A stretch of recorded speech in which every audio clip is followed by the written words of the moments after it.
andar. Para, descansa e sempre adiante.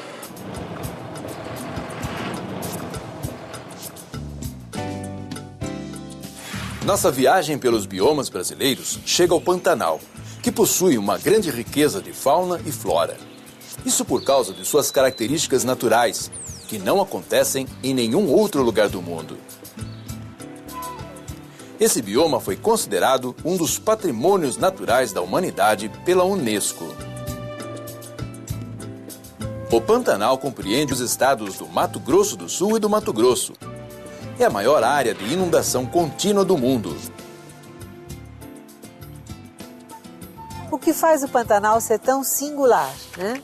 O Pantanal recebe águas de grandes bacias hidrográficas da região central da América do Sul. Essa região é uma região mais rebaixada e, portanto, esses regimes fluviais, quando eles estão nos períodos de receber as águas de chuva, eles formam uma grande planície inundável, né?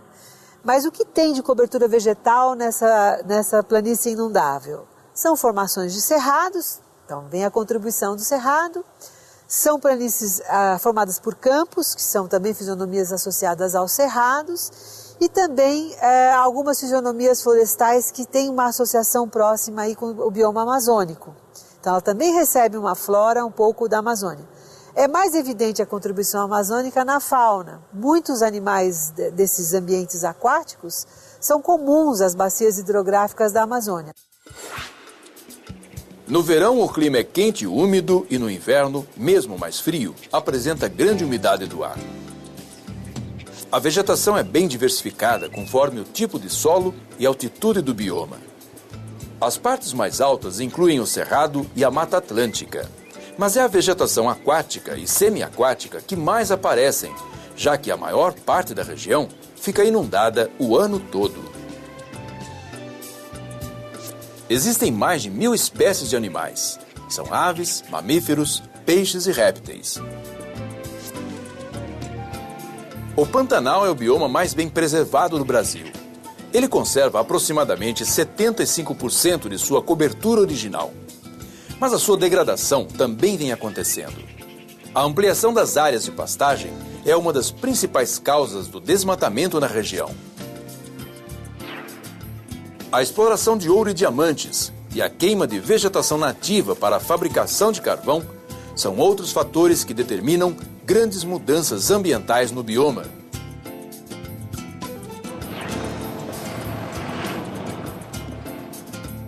Aquela serra ali, coisa maravilhosa. Com o clima quente e sempre úmido, ergue-se na região litorânea do Brasil outro importante bioma, a Mata Atlântica. Uma floresta tropical com grande variedade de espécies animais e vegetais. Antes do desmatamento feito pelo homem, a Mata Atlântica tinha aproximadamente 1 milhão de quilômetros quadrados, propiciando a formação de nascentes de rios que abastecem cidades. Mata Atlântica, esse nome é um nome para um grande conjunto de florestas. Vocês imaginem que nós não temos uma condição climática única ao longo de todo o litoral brasileiro. Nós não temos uma condição de solo única, nós não temos uma condição de relevo única. Então, como que a gente poderia definir esse bioma? Ele é uma resposta a essa grande umidade que é trazida do oceano para a costa brasileira. Essa umidade chega à nossa costa e encontra barreiras importantes, como a Serra do Mar, que faz com que essa umidade seja retida nessa região litorânea e permite o desenvolvimento dessa exuberância da floresta nesse setor mais ao sul.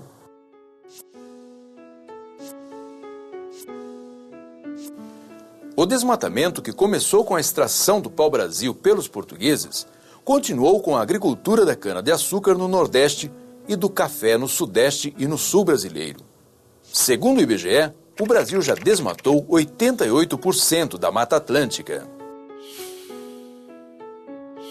A devastação da Mata Atlântica se intensificou com o processo da industrialização. Hoje, boa parte da mata deu lugar ao concreto de cidades, como as da região metropolitana de São Paulo, e de indústrias como a de Cubatão, maior polo petroquímico e siderúrgico do país. A consequente poluição dessas áreas faz surgir o fenômeno da chuva ácida, que acontece quando a água da chuva reage com alguns gases poluentes do ar. Esse fenômeno desestabiliza os ecossistemas da Mata Atlântica, principalmente nas encostas da Serra do Mar.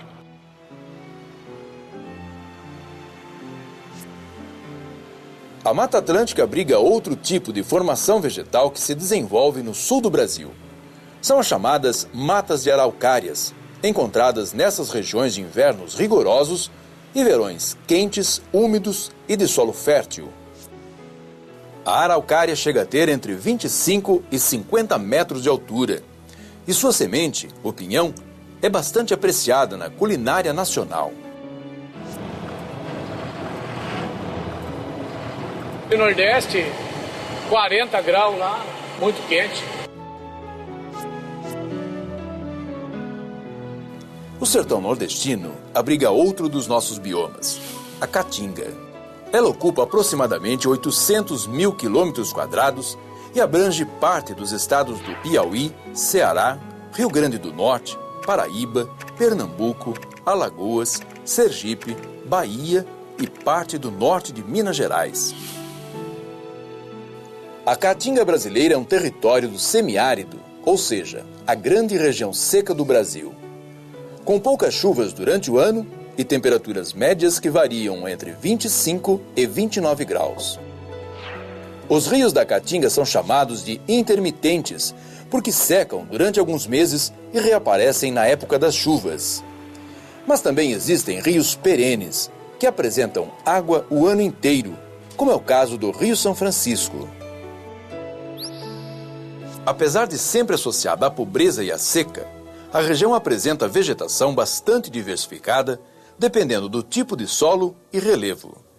As caatingas, elas são talvez o bioma mais interessante do Brasil. É um bioma único no mundo, né? É um tipo de uma formação que só ocorre aqui no Brasil e elas são então determinadas aí por algumas condições que vale a pena a gente destacar.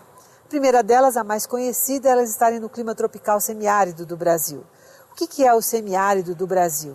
É uma extensa região onde você tem chuvas mal distribuídas, né? Chuvas que ocorrem de forma concentrada numa certa época do ano e períodos longos de estiagem, períodos longos até sem chuva, com zero de chuva.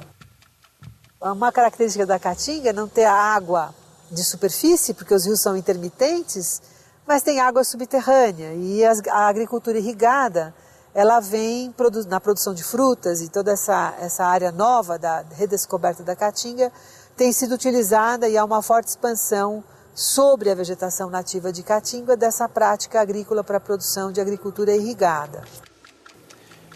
Os principais impactos ambientais do bioma ficam por conta do desmatamento para a formação de pastagens usadas na criação do gado, que provoca a desertificação do solo. Até hoje, já foram desmatados 46% de sua área. Outro fator é a salinização das terras, consequência de projetos de irrigação e drenagem realizados sem critérios que levem em conta a preservação ambiental.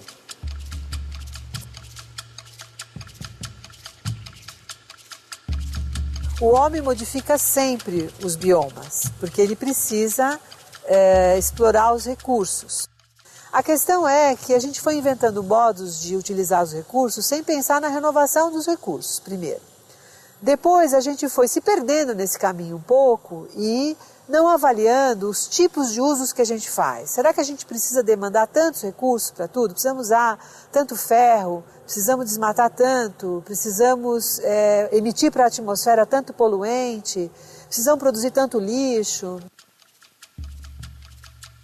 Por isso que é tão preocupante a nossa interferência e a gente discute essa interferência.